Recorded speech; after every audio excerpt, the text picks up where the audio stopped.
Elon Musk, the billionaire and the CEO of SpaceX and Tesla, has been open about his autism diagnosis, specifically Asperger's syndrome, which is now classified under Autism Spectrum Disorder, ASD. He revealed this during his appearance on Saturday Night Live in May 2021, stating, "I'm making history tonight as the first person with Asperger's to host SNL, or at least the first to admit it." Musk's autism has been a subject of interest, with some speculating about his behavior and personality traits, such as intense focus, social awkwardness, and literal thinking. He has mentioned struggling with social cues and sensory sensitivities, common among autistic individuals. For instance, he's hypersensitive to sounds and textures and finds bright lights in chaotic environments overwhelming. Despite challenges, Musk credits his autism with driving his innovative success. He attributes his ability to hyper-focus on specific interests like rocket science and engineering to his autism. This intense focus has contributed significantly to his achievements at SpaceX and Tesla, pushing boundaries in renewable energy, space exploration, and technology. Musk's disclosure has sparked conversations about autism awareness, acceptance, and neurodiversity.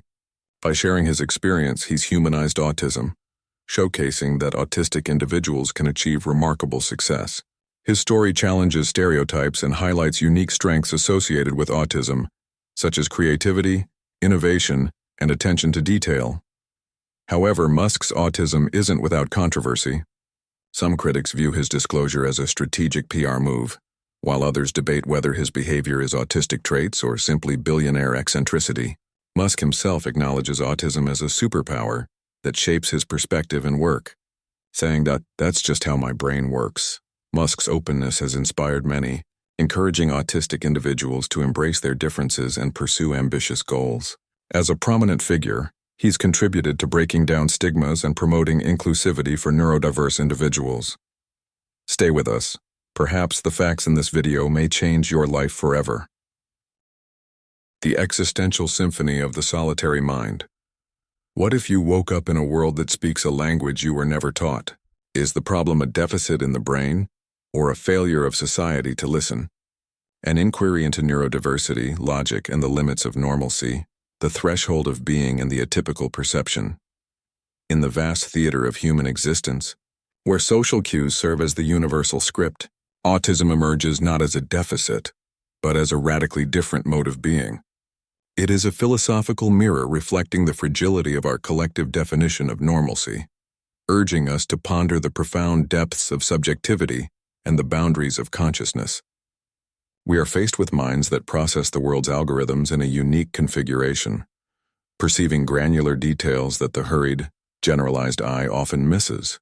This text is not a clinical diagnosis.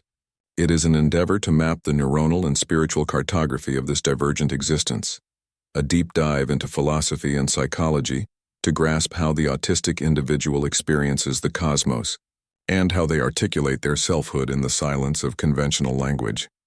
We stand here to deconstruct the architecture of the autistic self, embracing the concept of neurodiversity as a paradigm shift that reevaluates human evolution. Part 1. The Philosophy of Difference. Beyond the normalcy construct to view autism spectrum disorder, ASD, merely through a list of diagnostic criteria is to miss its philosophical core. It is an ontological stance, a fundamental difference in how reality is constructed and experienced. The crux of the difference often lies in the theory of mind, TOM, the ability to instinctively interpret the intentions and emotions of others. Instead of relying on fluid intuition, the autistic mind often operates through explicit analysis, attempting to decode the social world like a complex mathematical equation. This inevitably generates an existential alienation, not just from society, but from the prevailing methodology of human interaction. The philosophy of neurodiversity posits that neurological variations, like autism, ADHD, and dyslexia, are natural and valuable forms of human difference, equivalent to biodiversity. Autism in this light is a valid alternative configuration of brain function, not a pathology to be eradicated. This philosophical acceptance compels us to scrutinize the cognitive templates imposed by the majority, challenging who holds the authority to define the sound mind or appropriate interaction. The perceived social isolation, is often a symptom of a deeper existential solitude. This detachment is not born of avoidance but perhaps of an intensification of subjectivity. The world is experienced with an overwhelming sharpness. Details become both captivating and exhausting simultaneously. Solitude frequently serves as a defense mechanism against the deluge of overwhelming sensory and social input. This intense focus on the here and now generates a unique ontology of immediacy, where truth is apprehended directly, unfiltered by societal expectations or generalized assumptions. Part 2. The Autistic Mind. Physics of Perception and Semiotics of Being. The autistic sensory experience is radically different. A low sound may be perceived as a scream, a light touch a form of pain, and soft light a flash. This hypersensibility keeps the mind in a state of perpetual vigilance. Phenomenologically, this calls us to consider how the direct, unfiltered perception of phenomena constructs an entirely different world. They live in a condensed reality, where a lack of filtering mechanisms is taxing, yet it can fuel an extraordinary capacity for observation and the meticulous detection of complex patterns. If conventional language is the bridge of communication, the autistic individual often finds themselves on a separate shore, where words fail to carry the weight of complex thoughts. This is not the absence of language, but a difference in its semiotics. Expression often occurs through stimming, repetitive, regulated movements, and adherence to routine. These behavioral patterns are not meaningless. They are attempts to self-regulate internal sensory chaos or to communicate an emotional state that the alphabet cannot contain. They constitute a language of latent stability, a necessary anchor in a fluctuating and threatening world. The intense adherence to routines and fixed rituals is not simple stubbornness. From a philosophical perspective, it is a fervent pursuit of certainty and stability in a world whose unpredictability is cognitively overwhelming. Routine offers a rigid map that minimizes the cognitive load, liberating mental energy for tasks requiring deep, analytical focus. This structured construction is an expression of rooted rationality that prefers order over chaos and direct logic over ambiguous social interpretation. Part 3. Emotion, Ethics, and the Challenge to Societal Norms. The misconception that autistic individuals lack empathy is often misleading. Their empathy is not absent, but rather processed differently. Instead of relying on spontaneous intuitive empathy, the autistic person often employs cognitive empathy, understanding emotions through analytical thought and situational analysis, rather than automatic mimicry. Furthermore, many experience hyperempathy that is so overwhelming they withdraw as a defense mechanism against the flood of external feelings they cannot filter. Many on the spectrum are characterized by a radical, unfiltered honesty that bypasses social pleasantries and conventional euphemisms. This behavior is not a lack of diplomacy, but an authentic moral stance. A mind that prioritizes logic and clarity finds it difficult to tolerate social ambiguity or white lies. From a deontological perspective, this sincerity represents an existential imperative to express truth as it is perceived, without distortion to meet external expectations. This divergent ethical pattern challenges a society that often values tempered truth over brutal honesty.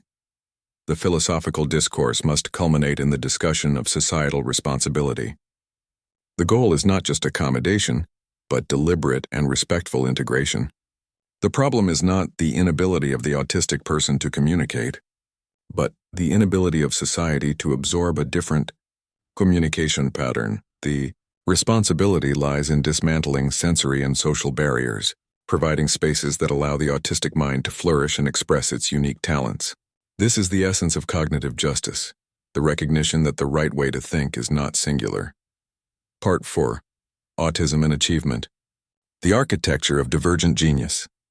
Many on the spectrum possess remarkable capabilities for hyperfocus and detailed memory, allowing them to absorb and categorize massive amounts of information. This focus is an atypical cognitive mechanism that transforms ordinary observation into deep, systematic analysis. This is the source of creativity in complex systemic fields: mathematics, coding, music, and pattern-dependent arts. The autistic mind is fundamentally engineered to understand how things work, unleashing potential in the architecture of innovative solutions. The inclination toward order, classification, and specialized interests is a hallmark trait. Philosophically, this suggests a rooted rationality that perceives the world as a fabric of logical relationships awaiting discovery. From this perspective, the autistic individual does not look at parts to get lost in them, but to assemble the grand tapestry of the system. The ultimate goal is not the normalization of the autistic individual, but their empowerment towards self-actualization on their own terms. This demands an educational and professional environment that values the quality of the output over the ease of social interaction. The autistic story is one of divergent competence requiring the right philosophical recognition of the value of this diversity. Case 1. Unexpected change in routine. The coffee shop scenario. The situation. You are meeting a colleague who is on the spectrum, or someone who is highly routine dependent, at a specific coffee shop at 9 a.m. every Tuesday. One day, the shop is unexpectedly closed for renovation, and you suggest quickly moving to the cafe next door. Your colleague becomes visibly anxious, agitated, or resistant to the small change. Why this happens? Many neurodivergent individuals rely heavily on routine and predictable environments to manage anxiety and process the world. The closed door represents a sudden loss of control and an unexpected shift in their mental map, causing cognitive overload and distress, even if the new location is functionally the same. How to deal with it? Strategy, predictability, and explanation. Acknowledge and validate. Don't dismiss their anxiety. Acknowledge the change calmly. I know the shop is closed and that's frustrating, unexpected. I apologize for the sudden change. Provide a quick, logical solution. Immediately offer the alternative with concrete, sensory details if possible, but keep the focus on the task. The cafe next door, the corner cup, is open. It's quiet and has the same kind of table. Offer a choice or reroute. Giving back control is key. Would you prefer we go there, or shall we reschedule for tomorrow to give you time to adjust? 4. Confirm the future. Reestablish the routine. We'll be back at our usual place next week at 9 a.m. This provides immediate assurance of future predictability. Case number 2. The social misunderstanding. The workplace meeting. The situation. During a team meeting, your colleague on the spectrum provides an extremely detailed, technically accurate, but unnecessarily complex answer that derails the flow of conversation. When asked a simple question like, "How is the project scope progressing?" they launch into a 15-minute explanation of every minute technical detail, causing the team to lose focus and leading the manager to interrupt them abruptly. Why this happens? This relates to weak central coherence, focus on details over the big picture, and authentic honesty. They are genuinely answering the question with the highest degree of accuracy they can, unaware of the unspoken social rule, the social context that dictates the answer should be brief, generalized and focused only on critical milestones. The abrupt interruption is a sensory shock and feels like a punishment for being truthful. How to deal with it? Strategy, clarity, and focused scripting. Preempt and clarify the goal, best practice. Before the discussion, use explicit language to set expectations. We need a quick status update. Please limit your answer to 2 minutes and focus only on the top 2 risks. Gently redirect in the moment. If they launch into detail, don't interrupt aggressively. Wait for a slight pause and jump in using their own language of logic. Thank you for the comprehensive details. For the sake of time, could you summarize that into the 3 most critical action items we need to prioritize this week? 3. Maintain respect. Frame the redirection around efficiency or logic, e.g., we need to optimize the meeting time, or let's streamline the data, not social etiquette, as those rules are harder to grasp. Case number 3. Managing sensory overload, the crowded store. The situation. You are shopping with a friend or family member who is on the spectrum. The lighting in the store is harsh, music is playing loudly, and there are many people moving quickly. They begin to exhibit signs of distress, such as covering their ears, rocking, stimming, becoming suddenly mute, or attempting to flee the area. Why this happens? This is sensory overload. Their brain is receiving and processing too much unfiltered information simultaneously, lights, sounds, movement, smells. They are not being difficult. They are in a state of physical and neurological pain, panic. The brain is struggling to cope and their system is initiating a fight or flight response. How to deal with it?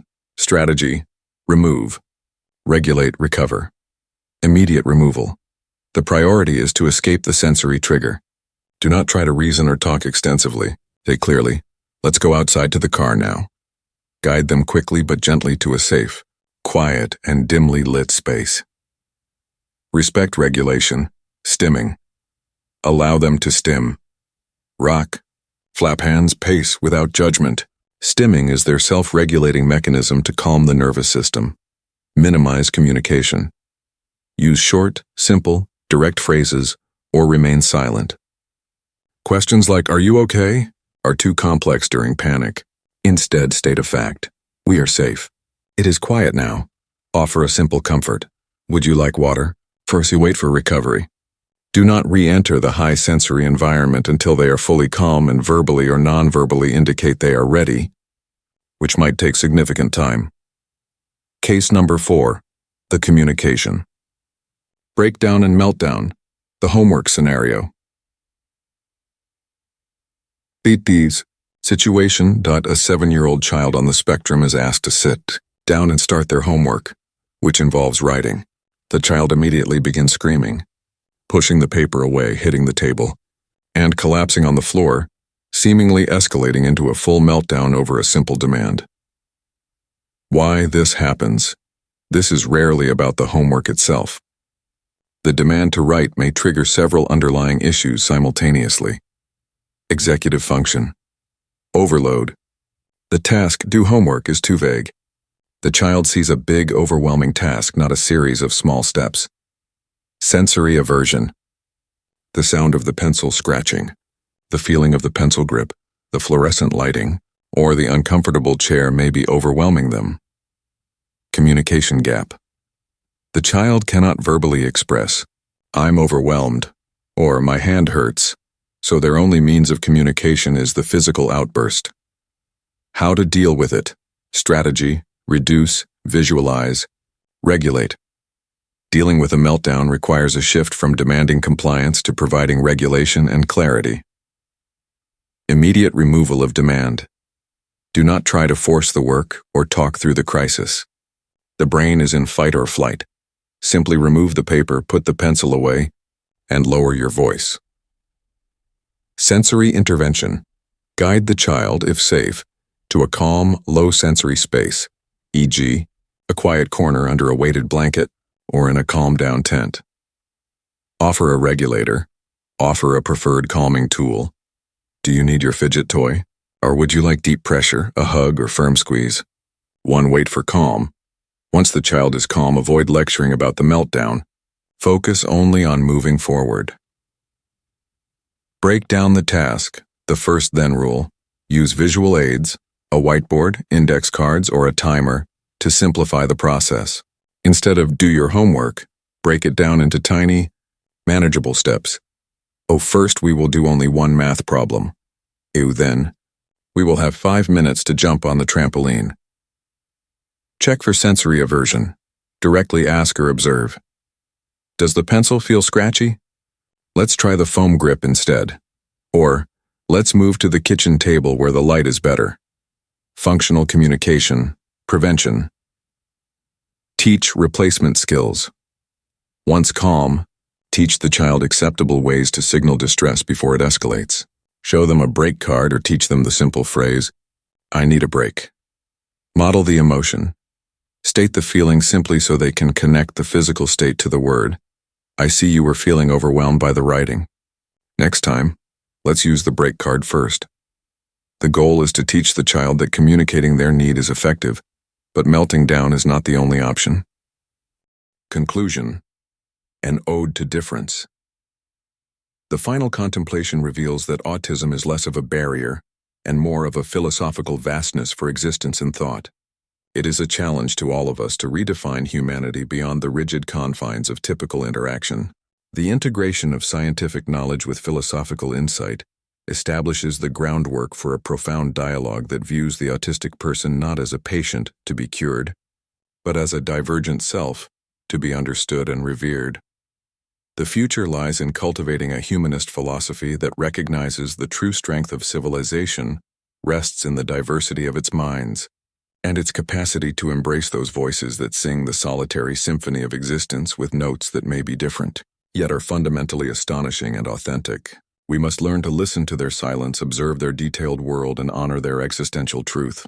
Did this video add anything new to your knowledge? Click the like button and tell us in the comments which part of the video and which piece of information you liked and were curious about. If you aren't subscribed to Edulosophy channel, subscribe now, as we delve deeper than others dare.